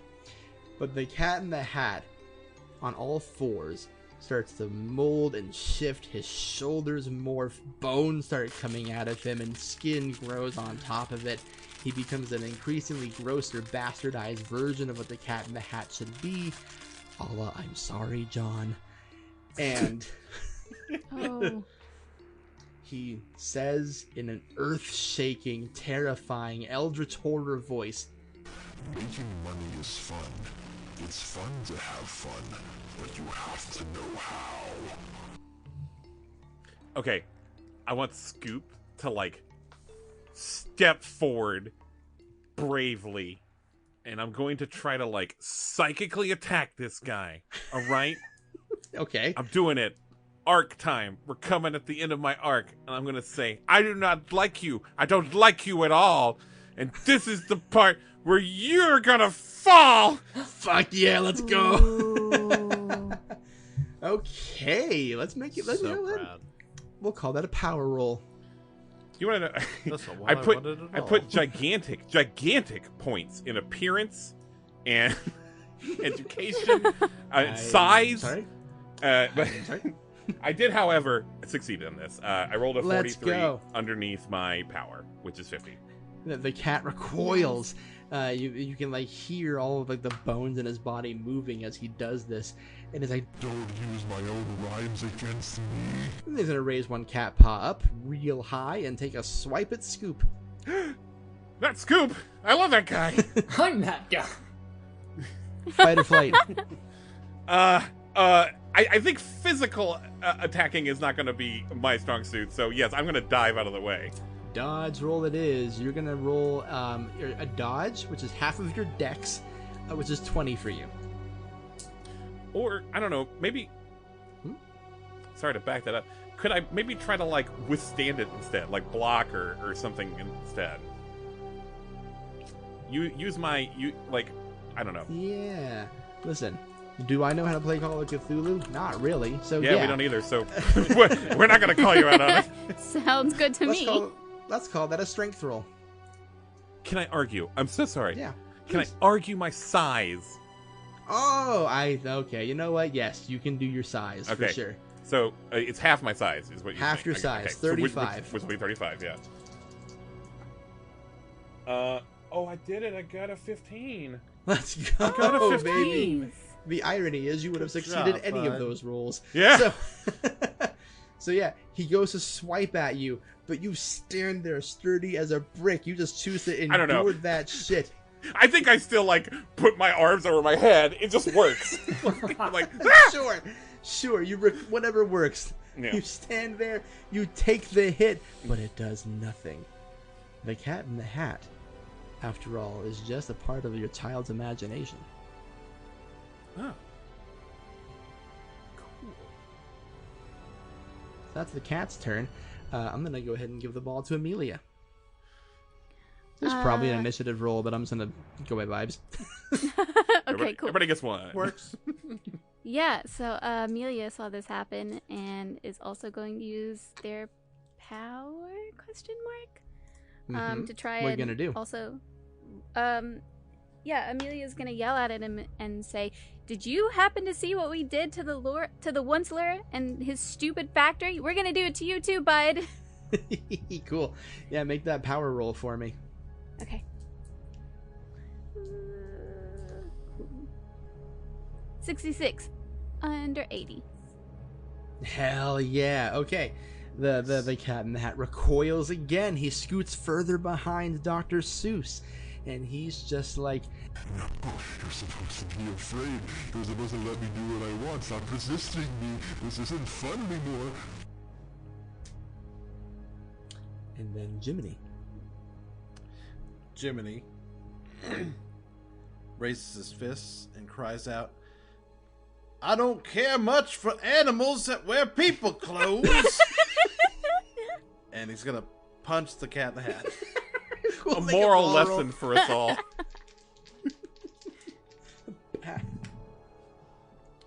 And that is a 3 under 70. Good Whoa. gravy. Cool, so 4 plus a d4. Mm-hmm. 2, 6. 6 damage. The Cat in the Hat takes, he gets punched in the face, and he kind of cowers backward, and he's like, "This isn't fun. This isn't fun. You're not supposed to be like this, you dirty hoe." This means Maya, your turn. I would simply put the manuscript into the lap of Dr. Seuss and say, "It is fun to have fun. It is good to be funny. And how dare you make this whole thing about money? Do you have any clue the value of a laugh of a child? We simply cannot let your destruction run wild." Damn. And I open the manuscript plain as day, and I point at the script and I say, "Come what may." Well done, Jenny. Well done. Nice, Oh, nice. double rhyme. Scoop, make a sanity roll. like Scoop like crosses his arms like it's my thing. That was my arc to My overcome. I'm sorry, I've gotten let this place get to me. I gave Jenny 4 turns to think about it, and she wrote a whole fucking poem. I did. So, the manuscript opens, and the first ever children's book written by Dr. Seuss is enough to make his eyes come back to life. A little sparkle inside of them. He looks up, he sees what the Cat in the Hat has become, and he says, "You are not supposed to be like this, my friend." And he takes out his hand. The cat instinctively has his hand reaching out towards Dr. Seuss, twitching and shaking. It's like he's resisting it, but he can't because that's his dad, dude. And he grabs the cat's hand, and the cat turns back into the lovable children's book. Not a cat, not a character. The actual book reappears. Oh. Dr. Seuss takes some of the tubes out of his own head. He looks at all of you and says, "I never wanted any of this. Thank you." And he quietly passes away like he was supposed to. And then the back door opens. The one that the cat came out of. You don't know what's there, but the back door opens for you. I leave. I've seen enough. Yeah. I got my lead. I also follow. You reappear back at the front door of the Dr. Seuss La Jolla mansion. Things feel more still, finally. You probably really can't stop the companies who are making these films and reinterpreting what Seuss meant, or, doing all of these things and erasing the more unsavory parts of his history from the public eye. But you do feel like you understand what happened here a bit better. How do you feel? Whimsical. A little gassy. I think I'm gonna try to write a book. I'm Branch out a little bit. gonna. Hey, I'm gonna go home and say thank you to my 2 dads who are super cool and I've had this whole time and didn't have any chance to bring them up until now.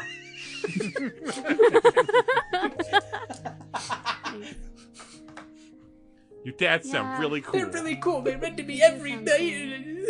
Nice. You know, I also didn't get a chance to bring this up until now, but I didn't really have a father or parents. But, you know, I came here hoping to learn new things and find a place to belong, and maybe I found at least one of those.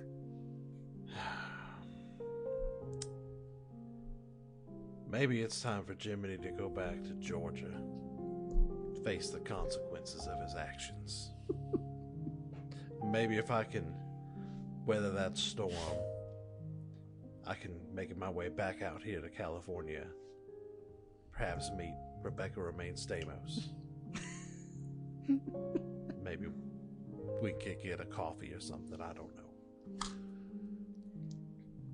As the 4 of you return to the Ferncrest Times to tell your boss everything that happened, you'll quickly find out she believes it. She's been through that mansion. She knows all the wandering halls and worlds in there.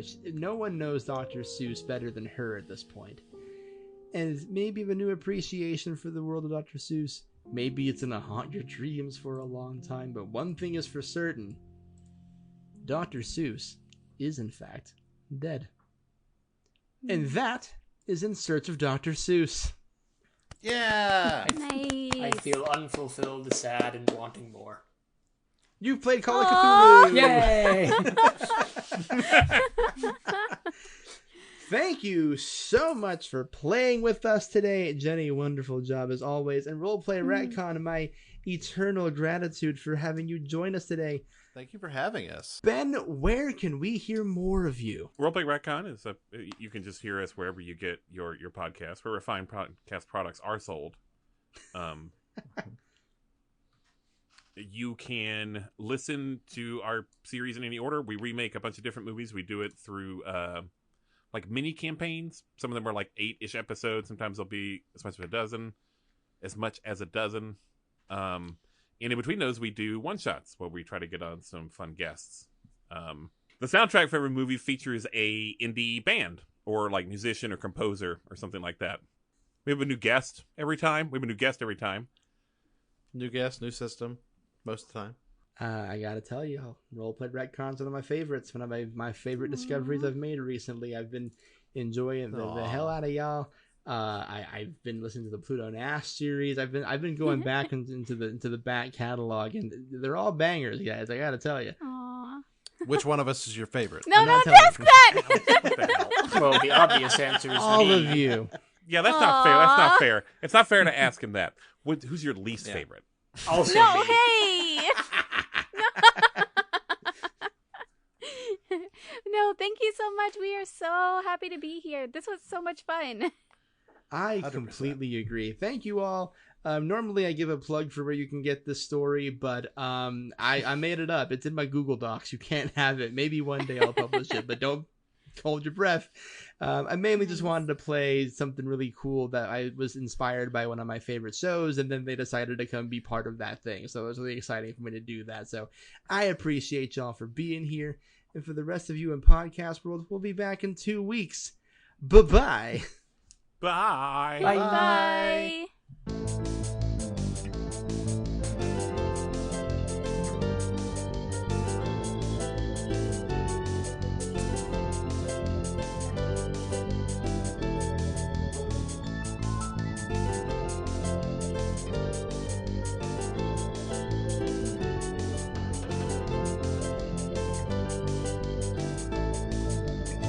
The mayor, for what it's worth, took a full 10 sanity damage. He is sitting down with his legs outstretched in the snow. His arms are slack. It is like, what the hell is a movie? Is he insane? It'll be okay, buddy. He's not insane. He's just very upset. I look over and like see a movie theater. Like he's forgotten what they are entirely. Yeah. Well, you Like, don't just see a know what movie newspapers theater. are. It's a Hoovie theater. I was going to say, you see a Hoovie theater. We can't do it. Damn it. The level of bullshit the bullshitometer cannot handle this. There's a bullshitometer like next to a cow in town, and it's going crazy.